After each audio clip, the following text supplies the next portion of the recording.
We were talking about how nervous we both were before the show today. We're both really, really nervous. What's going on with us? What's wrong? Do you think it's because we're going to be together for once? Oh, I don't know. Alone here by the desk. You have been in my house. I have been in your house. Very nice house he has, by the way. Thank you very much indeed. A bit worried about the piano. Well, so am I, because I can't play the damn thing. Well, if your piano playing's anything like your guitar playing, then frankly, you should just ditch it. I tried, but I failed. You failed! So... Do you know what someone just said to me when I was walking down the thing? Yes. They said, who's that? Is she someone famous? And I think that there's so many famous people these days that you just can't tell them apart. Well... Streets littered with them. Look at our street, for example. Look at our street. Hundreds of us. Yeah, there are. Putting out your dustbins on a Monday. Damon from Blur gets in the way, doesn't he? He's round there. He does. He's a real nuisance. Will Self is there. Will Self. There's loads of people around They're there. all nuisances. I know. Well, talking about... I mean, if you want to talk about famous people, right? We'll talk about... There's going to be a problem because there are too many famous people because it's too easy to become famous now. What about the lottery winners, right? What about them? Well, I'll tell you. I'd like to be one.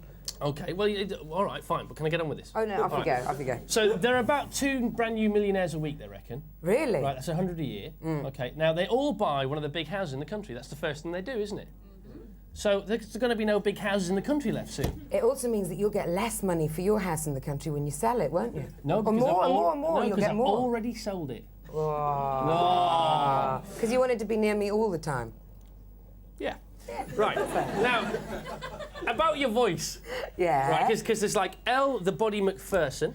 There's Steve, not Steve, Will, the Dogs McDonald. Yeah, Will is the dogs. Girls.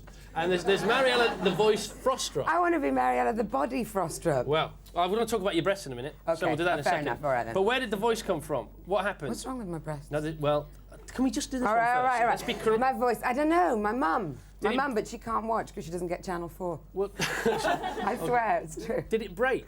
Like a boy's?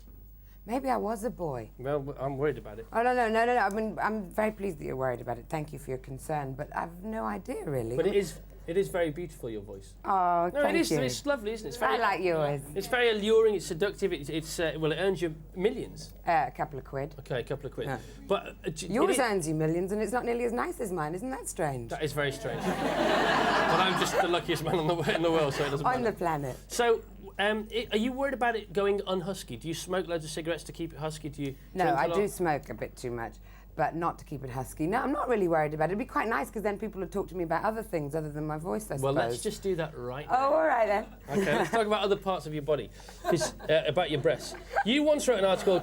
It's true, you once wrote an article, because you're a writer as well. I am a writer as well. You've been a writer for a long time, not many people know that, but you once wrote an article called How I Finally Learned to Live with My Breasts. That's true, I did.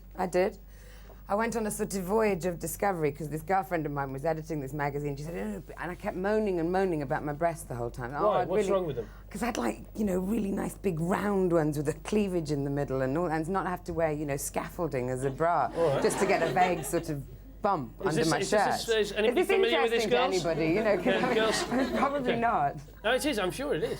Anyway, so I went to see Girls this doctor. are getting empathy from this conversation. Boys are getting the horn. It's going to be good. Oh, perfect. So we're appealing to everyone across the board. Yes, we are. The whole board, Excellent. Yeah. Well, no, I just went and saw lots of people. I went and saw this doctor and I said... Did he see you? He did. He said, well, it took him a while. He was kind of looking around saying, where, what? And eventually he kind of said, you come and have this operation, but it's not really safe. We don't really know if it's safe or not. Right. So I thought, well, that's not a very good option. But it is now. That operation is safe now. Who knows, though? I mean, OK, well, it's safer. Safer, but it's too much of a risk. When you were at the doctor's... You don't want all that silicone floating around your system, do you? The prosthesis.